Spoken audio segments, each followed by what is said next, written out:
basically starting at the bottom. What does somebody right out of law school do? A lot of attorneys just starting out would get some money being bar attorneys, and I think it's been in the news lately, is how there's a racism with the way bond is applied. How people are put in jail for small things like traffic infractions, because they really don't have the money for bail. Your bail is set at $500,000. What? Excuse me, Your Honor, that's too much. You need $50,000 to get out of jail. I can't afford that. Well, then you'll be held until trial.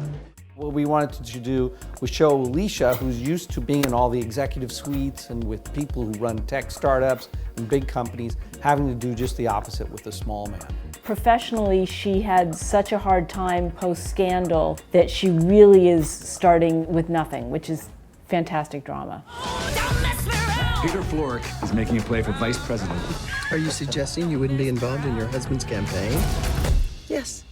We're playing it as though it is the actual 2016 election, except Peter Florek's involved. Once we knew we were heading this direction, that it was going to work out timing-wise exactly with the Democratic primaries. It felt like it would be interesting to see a second-tier candidate having to try to fight his way to even get attention, not because he thinks he could ever be president, but he really wants to be vice president.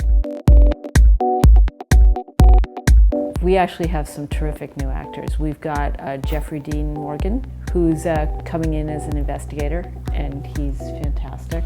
And the other person who's new and became a regular character on our show is Cush Jumbo, is the actress's name. No one knows that name now, but everybody will know it, I think, in a year's time. She plays Luca Quinn, and she's fantastic. I think she has a very distinctive look, and she's doing an incredible job. And Margo Martindale. Yeah. What we wanted was to have someone who was Alan Cummings' equal. That comes from a whole different spirit than Alan. You didn't want Alan coming up against his doppelganger. What you wanted was what is the biggest contrast with Alan, and yet would foil him almost at every turn, and that was Margo Martindale's character, Ruth Eastman.